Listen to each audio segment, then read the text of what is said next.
The playground glittered with wealth.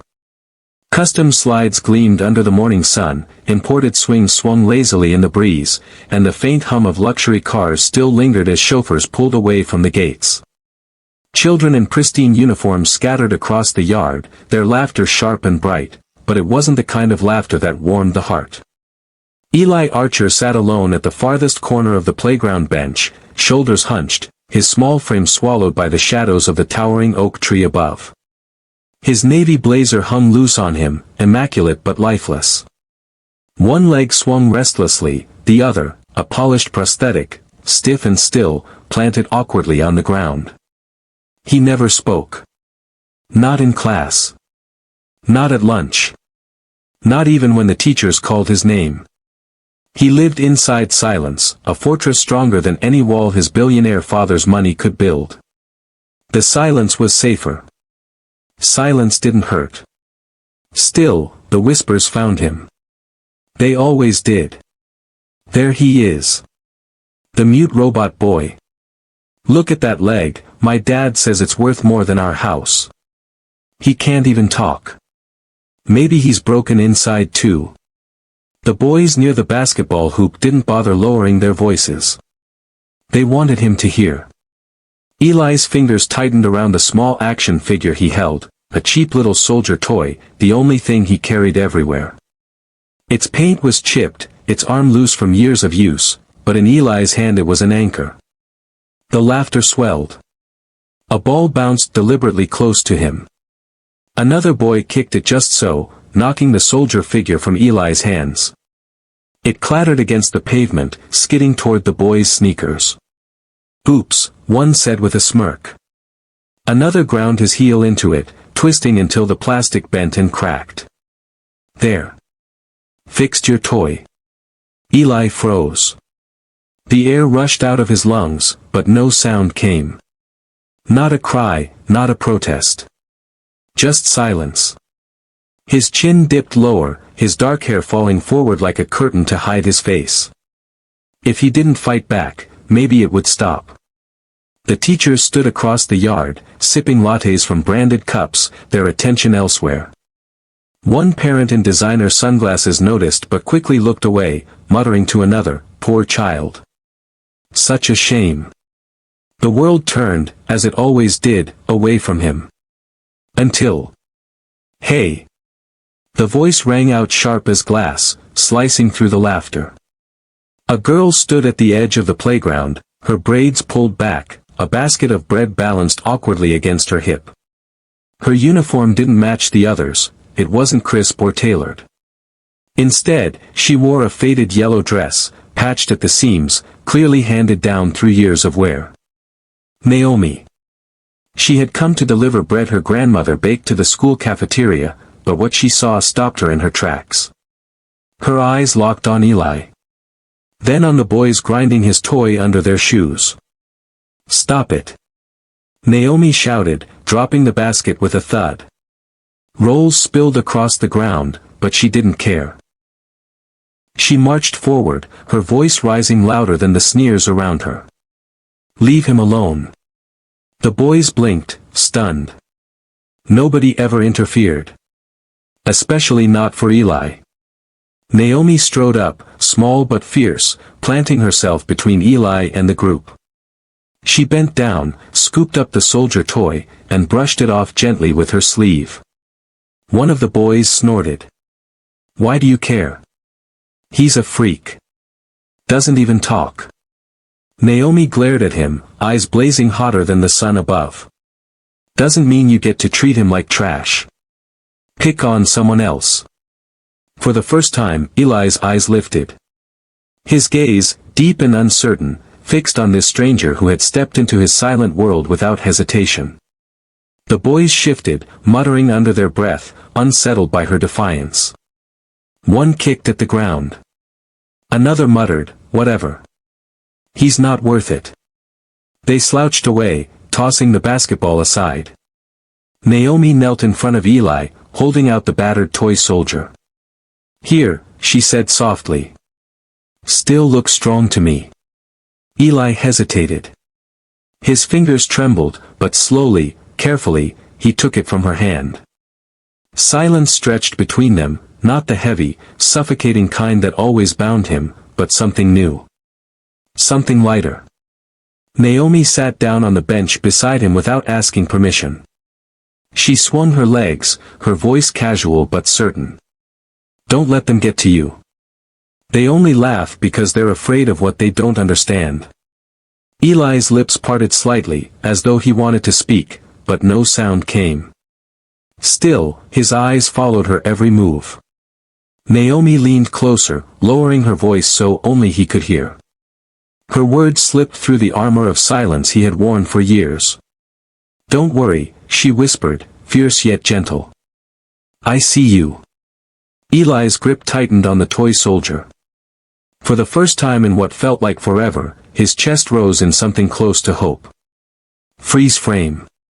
The boy who lived in silence looked up, curiosity sparking in his eyes, because someone had finally broken through.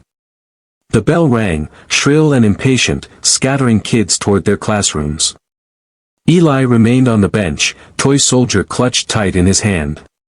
Naomi didn't move either. She sat with her chin lifted, defiant against the glares from the departing boys, daring them to try again. Only when the courtyard emptied did she turn back to him. You're Eli, right? She asked. No answer. His eyes stayed on the cracks in the pavement, shoulders curling inward as if to disappear. Naomi sighed, leaning back on the bench. That's fine. You don't have to talk. I talk enough for both of us. She picked up a roll from the basket she dropped earlier, dusted it off, and tore it in half. The smell of warm bread drifted between them. She offered a piece to Eli. He hesitated. No one ever offered him anything. Everything in his world was given out of duty, chauffeurs delivering meals, staff handing him schedules, teachers handing out assignments. Never a gift. Never something shared. Slowly, he reached out. His small fingers brushed hers for just a second before he pulled the bread to his lap. Naomi grinned. See? Told you we could share. Eli bit into the bread. It was chewy, buttery, and unlike the carefully plated dishes from his father's chefs. For a fleeting moment, warmth spread through his chest. Inside the school, through the tall glass windows, a woman stood watching. Her hair was sleek, her jewelry understated but expensive, and her smile was sharp enough to cut. Vivian Archer, Eli's stepmother, tapped her nails against her phone screen, eyes narrowing at the sight of her stepson sitting with the bread girl. The next day at recess, Naomi found him again. Same bench. Same soldier toy in his hand. She plopped down beside him, talking as though they'd been friends forever. My grandma says people who sit alone are the strongest. Means they can stand up to the whole world. But me? I hate being alone. So I'm just gonna sit here until you get sick of me. Eli's mouth twitched. Almost a smile, but not quite. Naomi leaned closer, lowering her voice conspiratorially. You smiled. Don't try to hide it. He quickly looked away, cheeks burning. The ball rolled toward them again. The same boys. This time, one of them smirked, eyes locked on Eli. Hey robot boy, catch. He hurled the ball straight at Eli's chest. Naomi moved faster. She snatched the ball midair, holding it steady in her hands. Her face hardened. Try that again, and you'll regret it. The boys laughed nervously but didn't push further. They muttered insults under their breath and slunk off. Naomi tossed the ball back on the court. She turned to Eli, her expression softening. Don't worry. I got you. For the first time, Eli's lips parted. A sound, faint, almost swallowed, slipped out. Why? Naomi blinked, stunned. She hadn't expected him to speak at all. Why what? She asked gently. Why, help me. His voice was fragile, raspy from disuse, but clear enough. Naomi tilted her head. Because you needed it. Because it was right. And because, she paused, studying his face. Because I know what it feels like when nobody stands up for you. Their eyes locked. Eli didn't look away this time. That afternoon, when the driver arrived to pick Eli up, Vivian was already waiting inside the limousine. She reached over, brushing invisible lint from his blazer. "Eli, darling," she said sweetly, her tone like sugar laced with poison. "I hear you've made a new friend." Eli froze, clutching his toy soldier tighter. "Children like her," Vivian continued, "don't belong in our world. She'll only embarrass you. People will laugh even more." She tilted his chin with her manicured finger. "Stay away from her, Eli didn't nod. He didn't shake his head. He simply dropped his gaze, sinking back into silence. But as the car pulled away, he slipped the broken soldier into his pocket, and felt the faint warmth of shared bread still lingering on his tongue. That night, alone in his enormous room, Eli stared at the ceiling. Shadows stretched long across the walls, his silence pressing down heavier than ever. But Naomi's voice echoed inside him, "Don't worry. I see you." He sat up, gripping the toy soldier. For the first time in years, he whispered to the empty room. "She saw me." And though his voice cracked, it didn't sound so broken anymore. The Archer mansion stood like a fortress at the edge of the city, its marble pillars reaching skyward, its tall windows gleaming under the glow of chandeliers. Every room was polished to perfection. Not a cushion out of place, not a toy in sight. Eli padded quietly through the hallways, his prosthetic clicking against the marble floor. The sound echoed too loudly, bouncing back at him like a reminder he could never escape.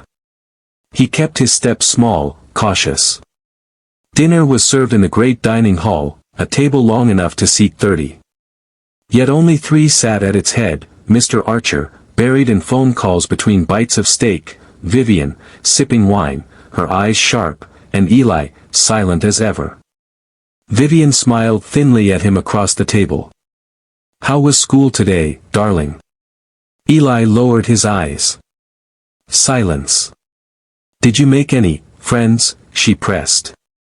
Her tone dripped with false sweetness, but her gaze was cutting, warning. Eli stabbed at his food but said nothing. Mr. Archer barely looked up. "He's fine," he muttered, distracted by the glowing screen in his hand. "As long as his grades are good." Vivian's lips curled. She reached across and cut Eli's meat for him, too neatly, as if to remind him of his dependence. "You know I only want what's best for you," she cooed. Eli's fingers tightened around his fork. His mind drifted back to the playground, Naomi's voice, her hands brushing crumbs from the toy soldier, the taste of shared bread. Across town, in a small, weathered house at the edge of a crowded neighborhood, Naomi kicked off her shoes and set the empty bread basket on the counter. "Back already?"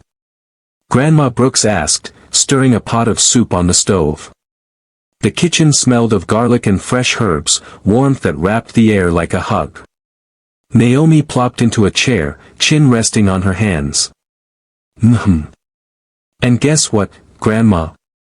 I met someone today." Her grandmother raised a brow, smiling faintly. "Oh.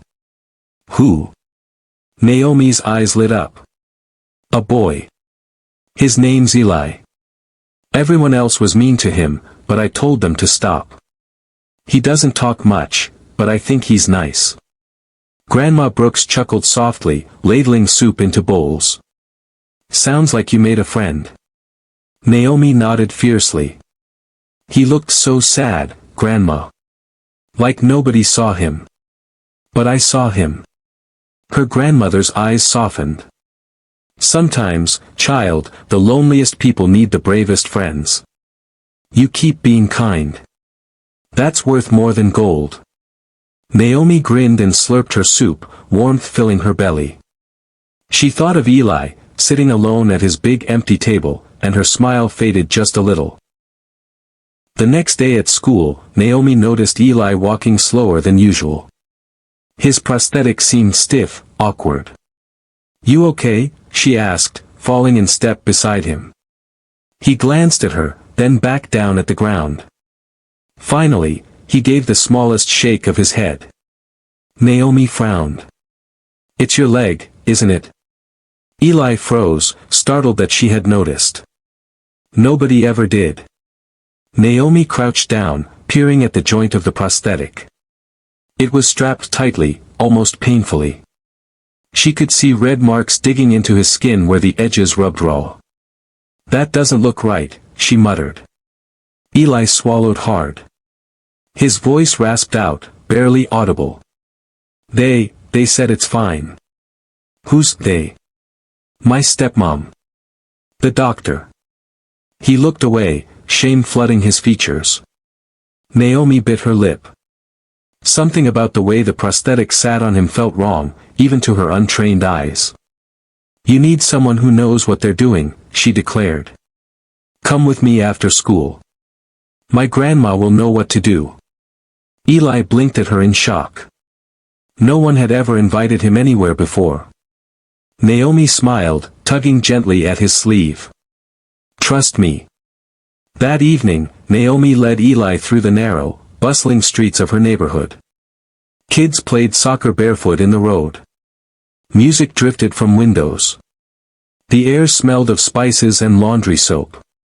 Eli's eyes darted everywhere, wide, overwhelmed, but curious. This world was loud, messy, alive. So different from his marble prison. Naomi pulled him into the cozy house. Grandma. I brought a friend. Grandma Brooks looked up from her sewing, her brows lifting in surprise. Her gaze swept over Eli, lingering on his stiff gait, the way he clutched his soldier toy like a lifeline. Well, she said warmly, setting her work aside. Aren't you a sight? Come in, son. Don't be shy. Eli shifted uncomfortably, unused to such unfiltered kindness. He glanced at Naomi, who nodded encouragingly. Grandma Brooks crouched slightly to his level, eyes kind but sharp. That leg's not sitting right, is it? Eli's eyes widened. No one had ever said it so directly. Slowly, he shook his head. Grandma's mouth pressed into a line. I thought so. Whoever fit that prosthetic ought to be ashamed. Naomi's eyes flicked to her grandma, alarmed. You mean it's wrong? Grandma nodded. Deliberately wrong. Straps too tight, joint set crooked. That boy's been made to suffer more than he needs to. Eli stiffened. His fingers dug into the toy soldier, heart pounding. Deliberately. Someone had done this on purpose. Grandma Brooks's gaze softened as she rested a hand gently on his shoulder. Don't you worry, child. We'll figure this out. You're stronger than they want you to believe. Eli swallowed hard, his world tilting on its axis. For years, he had thought his silence, his pain, was his own fault. Now, for the first time, a crack of truth broke through. Maybe it wasn't. Maybe someone wanted him weak. And maybe, just maybe, he didn't have to be. The small living room of Grandma Brooks's house was quiet except for the ticking of a wall clock and the faint rattle of the city buses outside. Naomi sat cross-legged on the rug, watching Eli perch nervously on the couch, his soldier toy clenched tight in his hand. Grandma Brooks knelt down, rolling a stool in front of Eli. Let me take a look at that leg, son. Eli froze, his grip tightening. He wasn't used to letting anyone close to it, not the doctors, not the trainers, not even his father. Every adjustment always meant more pain. Naomi scooted closer, her voice gentle. It's okay. She won't hurt you. For a long moment, Eli's eyes flicked between Naomi's trusting gaze and the old woman's steady hands. Slowly, almost reluctantly, he shifted, letting his pant leg roll up. Grandma Brooks's sharp eyes scanned the straps and joints. She adjusted her glasses, muttering under her breath. Lord have mercy. I knew it. Eli stiffened. What? His voice came out barely more than a whisper. Grandma pointed at the angle of the prosthetic joint. See that bend? It's off. Not by accident. Whoever fit this didn't want you to walk properly. They wanted you limping. Weak. Dependent. Eli's mouth went dry. The words crashed into him like stones. For years, he had thought the pain was his fault. That he wasn't strong enough. That something in him was broken. You mean, his voice cracked, trembling. They did this on purpose. Naomi's eyes widened. But why would anyone? Grandma sighed heavily. Sometimes people fear strength they can't control. They'd rather keep a child down than risk him standing tall. Eli's chest heaved. Memories flashed, Vivian smiling sweetly as she fastened the straps too tight, the doctor dismissing his complaints with a wave of his hand, his father too distracted to notice. It hadn't been in his head. He wasn't weak. He had been made weak. The toy soldier nearly snapped in his hand as he whispered, for the first time with fire behind it, she did this. Naomi leaned forward, her hand resting over his trembling fist. Then we'll fix it. We'll make you strong again. I promise. Eli looked at her, his dark eyes brimming with something he hadn't felt in years, not fear, not shame, but anger. Anger, and underneath it, the spark of hope. Later that night, back in the mansion, Vivian entered Eli's room. She found him sitting at the window, staring out into the night, his toy soldier on the sill. You've been quiet, she said, feigning concern as she glided across the polished floor. Even more than usual. Eli didn't move. Vivian crouched down beside him, brushing a strand of hair from his face. You know I only want what's best for you.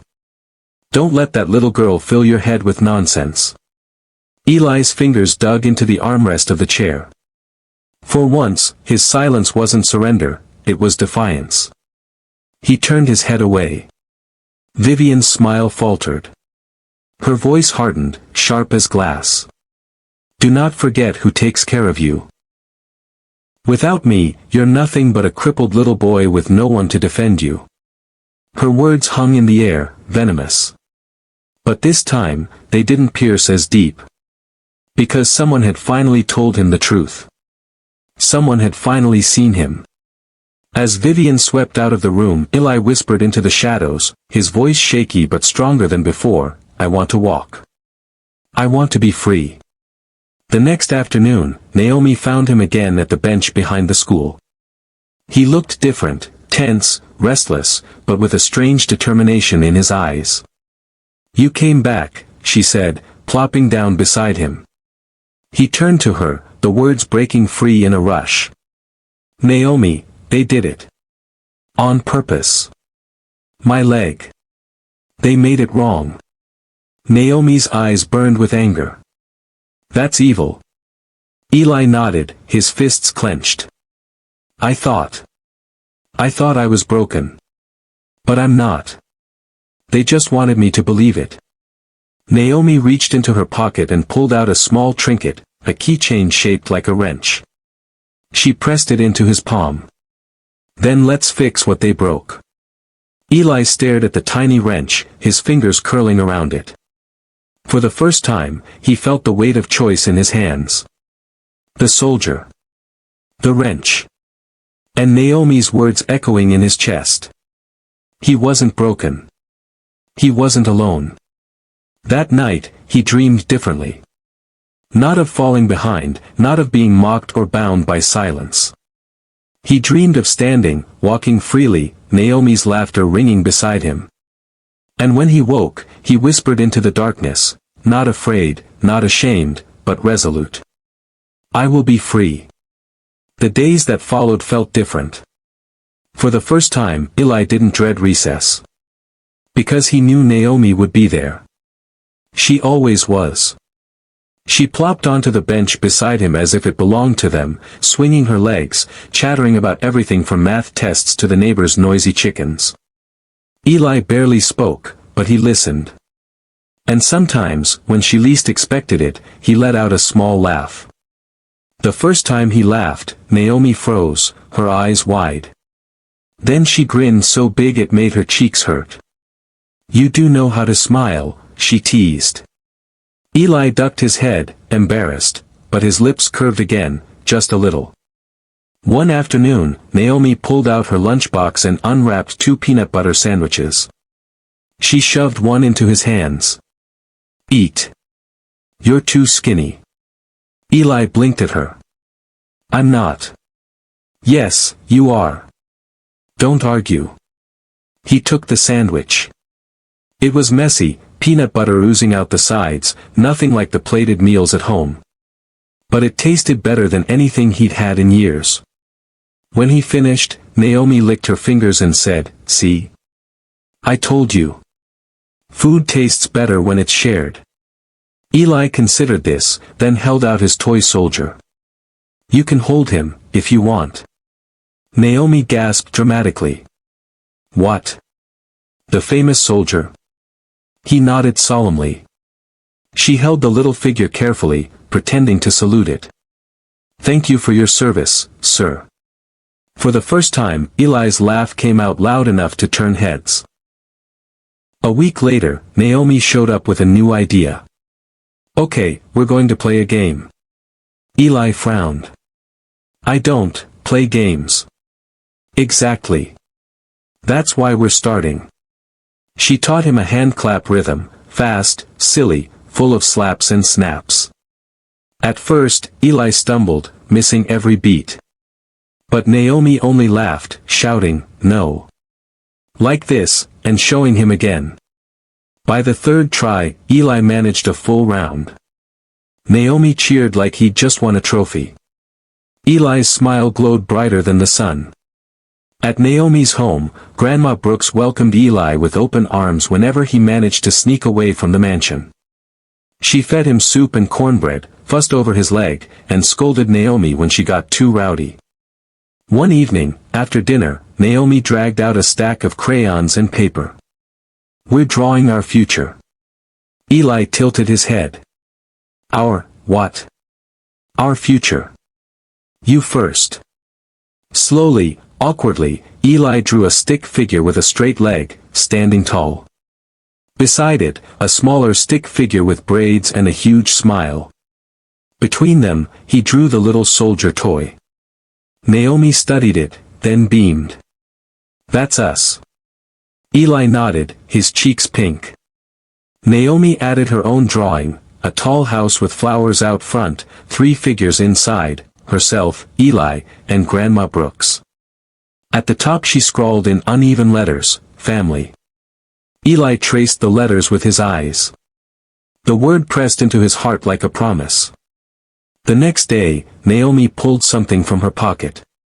A tiny silver keychain shaped like a wrench. "My uncle gave me this when I broke my bike.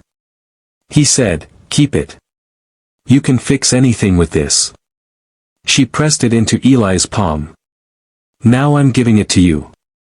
For fixing broken things." Eli stared at the little wrench, his chest tightening. He whispered, "But I'm broken." Naomi shook her head fiercely. "No. You're not. You just need the right tools." He held the wrench against his toy soldier, as if the two belonged together. For the first time, he didn't feel like a boy with a broken body. He felt like a boy who could be repaired. But not every moment was light. One evening, as they sat on Naomi's porch, fireflies flickering around them, Eli asked the question that had haunted him for years. "Naomi, if they take you away from me, will you leave?" Naomi turned, startled. His eyes were wide, fragile, desperate. She reached over, gripping his hand tight. "Not if you don't want me to." He clung to her words, clutching the soldier and the wrench together like lifelines. Unseen, from the tinted window of a sleek black car across the street, Vivian Archer watched. Her lips pressed into a thin line. She had allowed this little friendship to go on too long. And it was becoming dangerous. Her stepson was changing. Finding a voice. Finding strength. Vivian's nails dug into her palm. That could not be allowed. The air in the Archer mansion was heavy that evening. Vivian's heels clicked against the marble floor like a ticking clock as she paced Eli's room. He sat on the edge of his bed, clutching both the toy soldier and Naomi's wrench in his hands. His silence was different now, not weak, not resigned, but tense. Waiting. Vivian stopped pacing, her eyes narrowing. "You've been spending too much time with that girl." Eli didn't answer. "Bread girl," she sneered, her polished nails tapping the doorframe. "Dragging you through filthy streets, filling your head with nonsense. You think your father would approve? You think I approve?" Still, Eli said nothing. Vivian's smile sharpened. She crouched low, her voice dropping to a hiss. "You listen to me, Eli. She's beneath you. She doesn't belong in our world. And if you don't stop seeing her," her gaze flicked to his leg, "I'll make sure you can't see anyone at all." Eli's fingers clenched so tightly around the wrench it dug into his skin. The next day, Naomi waited on the bench, but Eli didn't come out. Minutes stretched into an hour. The playground emptied. Teachers called stragglers inside. Naomi stayed, frowning, her foot tapping. Finally, the chauffeur appeared at the edge of the courtyard, alone. He handed Naomi a folded note in Vivian's elegant handwriting: "Stay away from Eli. For his sake and yours." Naomi's stomach dropped. That evening, Grandma Brooks stormed into the kitchen, a letter clutched in her hands. Her glasses slid down her nose as she read it aloud to Naomi. "To whom it may concern. It has come to our attention that your granddaughter has been interfering with the well-being of my stepson, Elijah Archer. If she continues this inappropriate attachment, legal action will be taken. CPS will be notified." Naomi's eyes widened. CPS. Her grandmother's jaw tightened. "They're threatening to say I can't take care of you. That you're a danger to Eli." "That's a lie." Naomi shouted. "I know," Grandma said softly, sitting heavily in her chair. "But people with money and power don't always need the truth. Sometimes, just their word is enough." Naomi's fists clenched. "We can't let them take him away." Her grandmother looked at her gravely. "Then we need proof. Proof that woman is hurting him." Meanwhile, inside the mansion, Vivian stood beside Eli's bed as the doctor packed away his bag. The air smelled faintly of antiseptic and something bitter. "He'll be calmer now," the doctor assured. "The sedatives will keep him quiet." Eli blinked slowly, his body heavy, his mind swimming. His toy soldier slipped from his grasp, clattering to the floor. Vivian bent down, picking it up. She held it just out of reach, her smile cold. "You don't need this anymore. You don't need her either." Eli's hand twitched. His lips parted, struggling against the fog of the drugs. "Nah, oh, me." Vivian's smile vanished. Her eyes hardened. She tossed the toy onto the dresser and swept out of the room. The next week blurred into a storm of obstacles. Naomi tried to see Eli at school, but Vivian had him withdrawn, hiring private tutors to keep him locked inside the mansion. CPS workers visited Grandma Brooks's house, asking endless questions. Did Naomi really wander the city alone? Was her grandmother financially stable enough to care for her? Was Naomi influencing Eli against his guardians? Every answer felt like a trap. Naomi stomped her foot in frustration after they left. "Why are they blaming us? He's the one who needs help." Her grandmother placed a steady hand on her shoulder. "Because sometimes the truth is dangerous to people who want control." One evening, Naomi couldn't take it anymore.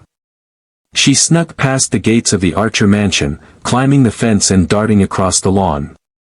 She pressed herself against the cold stone walls until she found Eli's window. Inside, she saw him slumped in bed, pale and drowsy, his leg strapped too tightly, his soldier toy discarded on the floor. Her heart pounded. She tapped gently on the glass. "Eli. It's me." His head lifted slowly, his eyes struggling to focus. "Naomi?" "Yes," she whispered fiercely. "I'm here. Don't give up." He tried to sit, but the straps cut into his skin, his body too weak. "They won't let me see you." Naomi's throat burned with tears. "I don't care what they say. You're not broken, Eli. You hear me? You're not broken." He reached for the soldier on the floor, his fingers brushing it weakly. His lips trembled. "Help me." Before Naomi could answer, a harsh light snapped on above her. "Naomi." Vivian's voice thundered from the balcony. "What are you doing here?" Security guards appeared, storming across the lawn. Naomi scrambled back, her heart racing. She glanced one last time at Eli's desperate eyes pressed against the glass. "I'll come back for you," she promised, before being dragged away. Eli pounded weakly on the window, his voice hoarse but defiant. "Naomi." It was the loudest he had ever shouted in his life.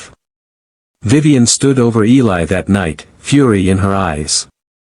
"That girl is poison. And I will tear her away from you if it's the last thing I do." Eli sank back against his pillows, but deep inside, something had shifted. His silence was no longer obedience. It was rebellion.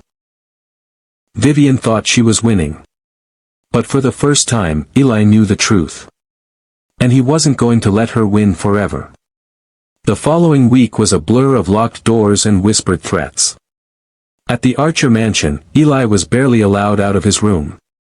Tutors came and went, their voices droning over math problems and reading exercises he couldn't focus on. His head still swam with the sedatives Vivian had insisted on, his body heavy and sluggish. Every time he tried to resist, to loosen the straps, to speak up, Vivian was there, smiling her perfect smile. "Don't strain yourself, darling. I know what's best for you." He wanted to shout that she was wrong. That Naomi was right. But every time the words rose to his lips, fear pressed them back down. Meanwhile, Naomi paced furiously around her grandmother's living room. "We can't just do nothing. He's in there suffering." Grandma Brooks sat at the table, her hands folded tightly. "We can't fight power with fists, child. We need proof. Without it, they'll crush us in court." Naomi slammed her fist on the table. "By the time we get proof, it might be too late." Her grandmother's eyes softened, but her voice stayed firm. "We've come too far to let fear decide. Hold on. Trust me." Naomi turned away, her throat tight. Holding on felt impossible when Eli was trapped in that house of silence. A week later, the blow came. A crisp envelope arrived at Grandma Brooks's door, stamped with the state seal. Inside was a letter, a summons. Vivian had filed a complaint, accusing Naomi's grandmother of endangering a vulnerable child by encouraging unhealthy attachments. Naomi's hands shook as she read the words. "They're saying we're the danger." Grandma Brooks exhaled slowly, her face pale but resolute. "It's a tactic. She's trying to paint us as the problem, to distract from what she's doing to Eli." Naomi's chest ached. "But what if the judge believes her? What if they take me away from you? From Eli?" Her grandmother reached across the table, gripping Naomi's hand. "Then we'll fight. But listen to me, Naomi, no matter what happens, don't lose that boy's trust. You're the one light he has." Naomi nodded, though tears stung her eyes. Inside the mansion, Eli overheard Vivian on the phone. He pressed his ear to the door, straining to catch her words. "Court hearing next month. Yes, the grandmother is a liability. Once CPS is convinced, the girl will be out of his life for good. And then, he'll have no one but me." Eli staggered back, his heart hammering. No one but her. The soldier toy sat on his dresser, the wrench beside it. He reached for both, holding them tight against his chest.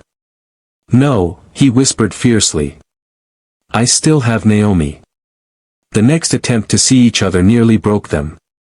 Naomi waited after school, ducking behind the gates until she spotted Eli's car pulling up. She rushed forward, waving. "Eli!" For a split second, his face lit up in the window. His hand lifted. Then Vivian's arm shot out, yanking him back. The car door opened, and a security guard stepped out. "Miss, you need to leave." "No." Naomi cried, shoving past him. "I just want to talk to him." The guard blocked her path. "Orders are orders." Naomi's voice cracked. "Eli. Please." Through the tinted glass, Eli pressed his hand against the window.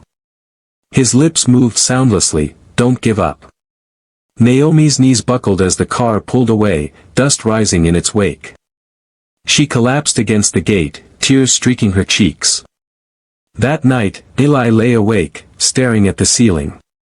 His body felt weaker by the day, but his spirit was burning brighter than ever. Vivian thought she was winning. But Naomi's voice still echoed in his ears. "You're not broken." He whispered the words into the dark. "I'm not broken. I'm not." But doubt clawed at him. What if she couldn't come back? What if the court believed Vivian? What if silence swallowed him for good? The wrench slipped from his fingers, clattering to the floor. He reached down, trembling, and held it tight again. "I won't let her take you from me," he vowed. Across town, Naomi sat awake in her own bed, fists curled around her pillow. She could still see Eli's hand on the glass, still hear the echo of his silent words. "I won't give up on you either," she whispered. Her chest heaved, the fear of losing him gnawing at her insides. But she forced herself to be strong. Because if Eli could fight, even trapped in silence, then so could she. The courthouse smelled of old wood and nerves. Reporters clustered near the entrance, their cameras flashing as the Archer family swept inside. Vivian walked first, immaculate in her tailored suit, her lips curled in confidence. Behind her strode Mr. Archer, expression unreadable, phone buzzing in his pocket. And then, Eli, pale but steady on his crutches, the soldier toy and Naomi's wrench hidden in his jacket pocket. His heart pounded as every step echoed through the corridor. Across the aisle, Naomi sat beside her grandmother, her braids neatly tied back, her hands clenched tight in her lap. She caught Eli's eye for the briefest second and mouthed, "I'm here." His chest loosened. The judge called the room to order. Papers shuffled, voices murmured. The CPS attorney began first, painting a polished picture. "Your Honor, this case is simple.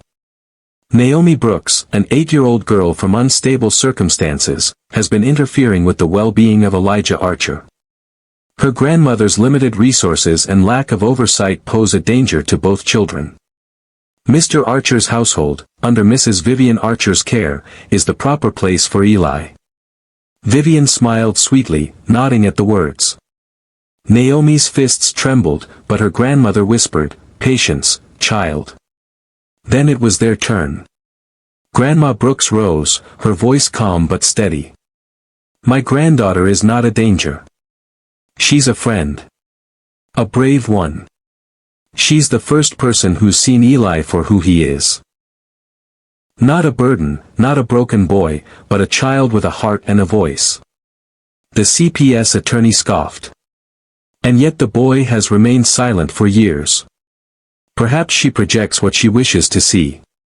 Vivian's smirk widened. Naomi shot up from her seat. "That's not true." The judge raised an eyebrow. "Young lady, do you wish to speak?" Naomi's throat tightened. She glanced at her grandmother, who gave a small nod. "Yes, Your Honor," Naomi said, her voice trembling but strong. "Eli's not silent because he's broken. He's silent because nobody ever listened. But when I saw him, really saw him, he spoke. Not much, but enough to know he wanted a friend. He wanted to be free. Gasps rippled through the gallery. Reporters scribbled furiously. The judge leaned forward. Is that so, Elijah? Do you wish to speak? All eyes turned to Eli. His chest constricted. The old fear clawed at him. What if his voice cracked? What if no one believed him? He reached into his pocket, fingers brushing the wrench. Naomi's gift. Then the soldier. His anchor. Slowly, he pushed himself to his feet, leaning heavily on his crutches. His dark eyes met the judge's. Yes. The single word rang through the chamber like thunder. Vivian stiffened, her smile faltering. Eli's voice shook, but he pressed on. For years. I thought I was weak. Broken. Because my leg hurt, because I couldn't keep up. They told me it was my fault. That I should stay quiet. That no one wanted me. He turned, his gaze locking on Vivian. Her face blanched under the weight of his words. But it wasn't my fault. His voice trembled with anger. She made sure I stayed weak. She and her doctors. They strapped me wrong. They gave me pills to keep me quiet.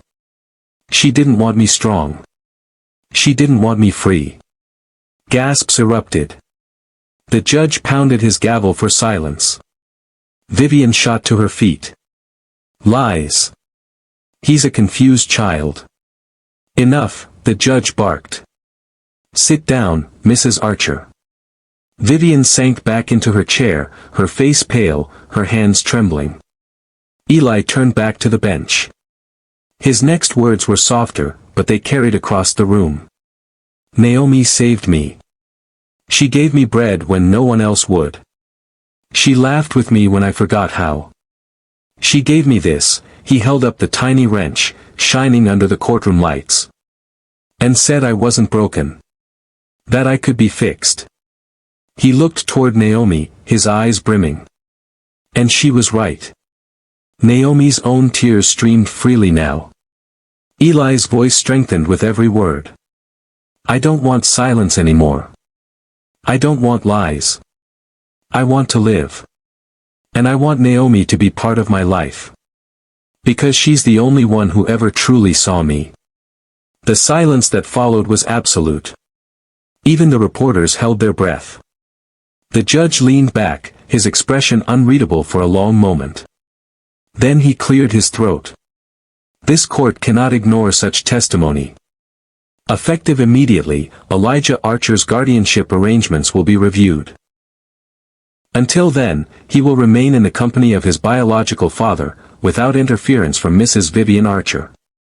Furthermore. Vivian shot up again, furious. You can't. Furthermore, the judge cut her off. This court recognizes the importance of the relationship between Elijah and Naomi Brooks. Their contact will not be restricted. In fact, his gaze softened slightly. It seems vital to the boy's recovery. The gavel struck. It was done. Eli exhaled shakily, his whole body trembling. Then, without hesitation, he crossed the room, his steps uneven but determined, and stood before Naomi. For the first time in front of everyone, he smiled. Naomi jumped to her feet and threw her arms around him. He hugged her back fiercely, his crutch clattering to the ground. You did it, she whispered through her tears. Eli shook his head. No. We did it. And in that moment, the boy who had lived in silence finally found his voice, and the whole world heard it. The schoolyard looked the same as it always had, polished slides, manicured grass, teachers with coffee cups in hand. But this time, everything was different. Children swarmed the playground, their laughter spilling into the air. For once, Eli wasn't on the bench in the shadows. He was standing, his crutches steady, Naomi at his side. The same group of boys who used to sneer at him tossed a ball in his direction. But instead of shrinking back, Eli caught it. The playground froze, watching. Eli turned the ball in his hands, then threw it back, not too hard, not too soft. Just enough to say, I'm here. I'm part of this. The boys blinked. Then one grinned. Nice throw. And just like that, the laughter wasn't sharp anymore. It was real. Naomi nudged him with her shoulder, her grin wide. Told you you're stronger than you think. Eli smiled, not the hesitant twitch he once managed, but a full, open smile. Later that afternoon, as the crowd thinned, Eli sat back on the same bench where it had all begun. He ran his fingers over the scratches in the wood, remembering the day his toy soldier had been stomped into the dirt. Naomi plopped down beside him, swinging her legs. "Whatcha thinking about?" Eli looked at her, his eyes clear and steady. "That first day," he said softly. "When everyone walked past. When no one saw me." Naomi tilted her head. "Except me." Eli nodded, his voice firm now. "Except you." She leaned closer, lowering her voice to a whisper, the same whisper she had given him months ago. "Don't worry. I see you." Eli smiled, the soldier and wrench nestled safely in his pocket. And for the first time, his answer came without hesitation, strong and sure. "I see you too." The camera would linger on the two children side by side, the silent boy who had found his voice, and the girl who had given it back to him. Freeze frame. Fade out.